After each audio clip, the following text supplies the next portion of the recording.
They're waiting to go to witness. Many of the guests will be going to witness the inauguration of the SAR, and to be followed by the swearing in of Tong Chi-hwa as chief executive, as well as the leading judges and the policy secretaries of the new government. There's David Lee and Selena Chow.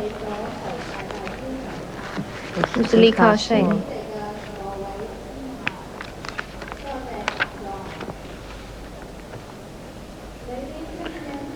At 1:30 a.m., that will be when the ceremony for the establishment of the Hong Kong SAR of the PRC. The swearing-in ceremony will include the swearing-in of the Chief Executive and his principal officials, members of the Executive Council and of the Provisional Legislative Council, the judges of the Court of Final Appeal and the High Court. The process is expected to take about 45 minutes. And afterwards, the Provisional Legislature will conduct its first meeting in the SAR, where it is expected to pass the reunification bill. Mrs. Lavender Patten saying goodbye. With her, the aide-de-camp, Lance Brown.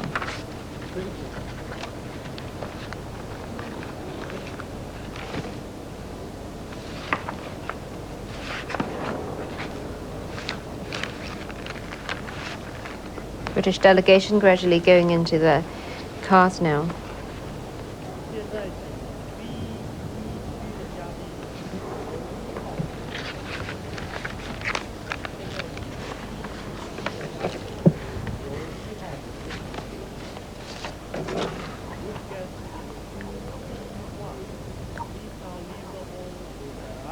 Guidance to the exit number 1. Would guests in room B1 please now leave the hall with their ashes? Guidance to the exit number 1. And now the cars carrying the Prince of Wales, Chris Patten and his family, to go to the Royal Yacht Britania, which is anchored outside East Tamar, just off central Hong Kong.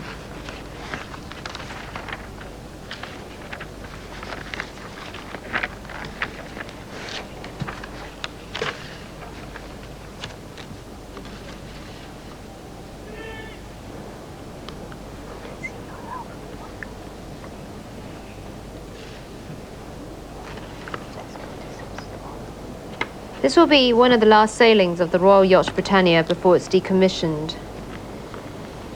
It's a sort of travelling palace of the British royal family.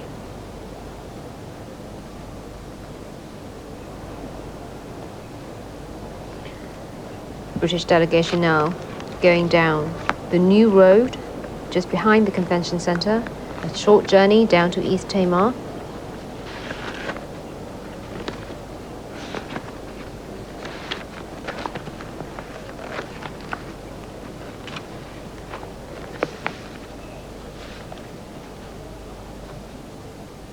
The night is still young. There will still be the inauguration of the SAR and then the swearing in and the Provisional Legislature's first meeting. And between that, Martin Lee and the Democrats are expected to stage more protests and give speeches around Legco. And early tomorrow morning at 6 a.m., the main contingent of PLA troops will cross the border, 4,000 troops. And tomorrow, there will be celebrations in Hong Kong and Beijing for the Special Administrative Region. And in the evening, more song and dance and more fireworks and religious prayings.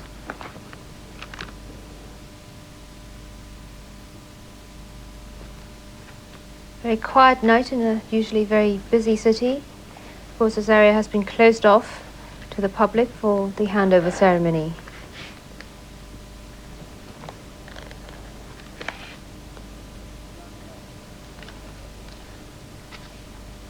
The governor said he would inevitably feel a little bit sad about this moment. I think the organizers could say that everything went smoothly.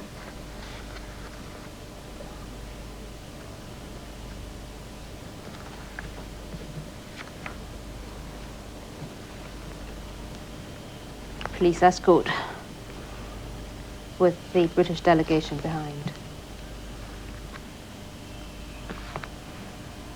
Prince of Wales in the first car.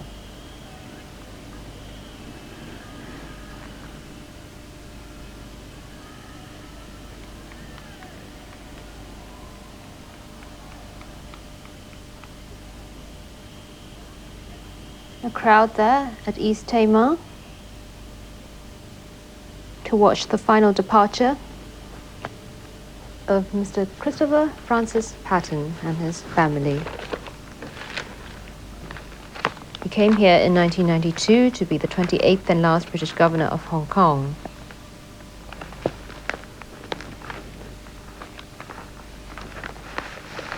You wouldn't say that everything went smoothly during his time here, but you can see that it was an honorable withdrawal for the British. Mr. Patten saying farewell to some people there.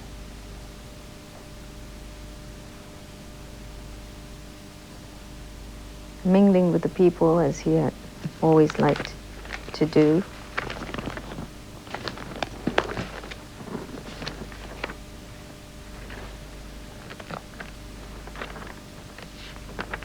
Mr. Patten hasn't exactly enjoyed a very cordial relationship with the Chinese government over his 5 years here, but his popularity in Hong Kong has been very high at some point. Crowd there waving goodbye.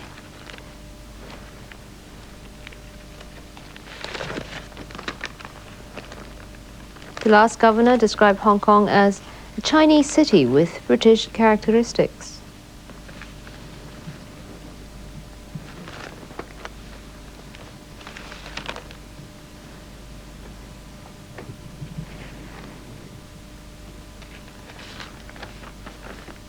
There was a tear in Mr. Patten's eye earlier at the British farewell ceremony. Rather touching moment.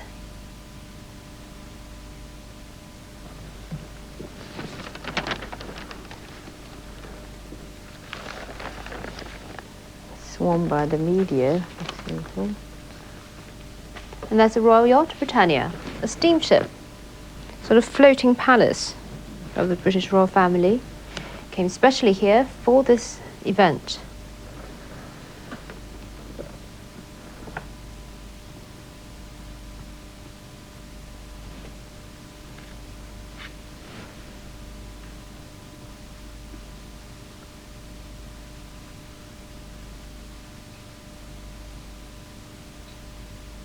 This is at Tamar, where Chris Patten and Prince Charles are saying goodbye to the gathering here before they board the Royal Yacht Britania.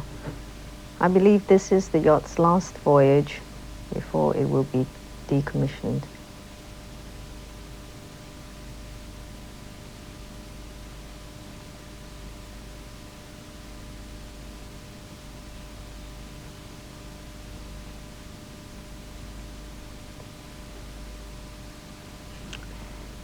Earlier in the evening, the British farewell ceremony was held at this site.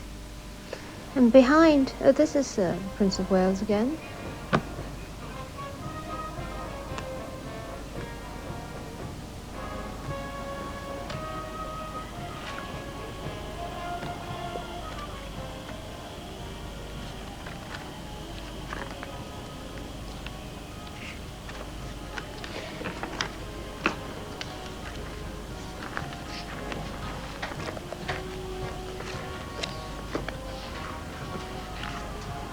China has promised Hong Kong, of course, that the one country, two systems concept will be fully implemented here, and that Hong Kong people's way of life will be maintained. The laws, President Jiang Zemin said, will remain basically unchanged, and that the central government will be responsible for the defense and foreign affairs of Hong Kong. Mr. Patten there, bidding farewell to friends.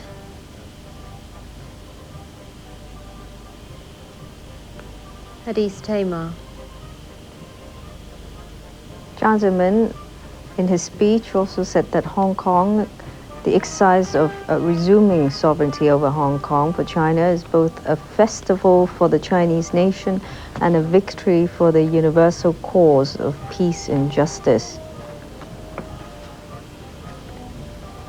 And besides pledging to abide by provisions in the Joint Declaration and the Basic Law, Jiang Zemin said July 1st will go down in the annals of history as a day that merits eternal memory.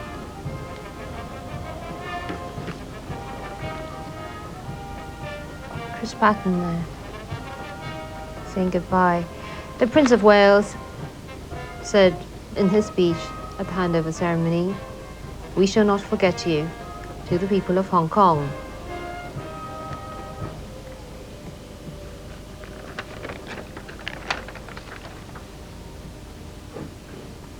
The governor will be accompanied by his wife, Lavender, his three daughters, Kate, Laura, and Alice. A tearful farewell for Chris Patten. An emotional time for the last governor. But when he walked around the government house earlier this afternoon, it signified that he will come back. Yes, he did say he will come back as a tourist, perhaps, eventually.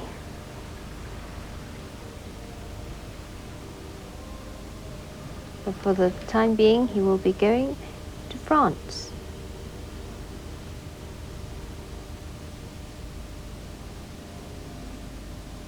There have been calls in Britain for Chris Patten to return to British politics, but he has never said yes. I think he probably needs a long rest first. Definitely. People waving goodbye. Many of these children had participated in the performance during the British farewell ceremony early on this evening. And they remained out there despite the downpour. Many of them must have been soaked. The governor's daughters in the blue is Laura Patten, I think, and the other one, Alice Patten, who came here when she was 12.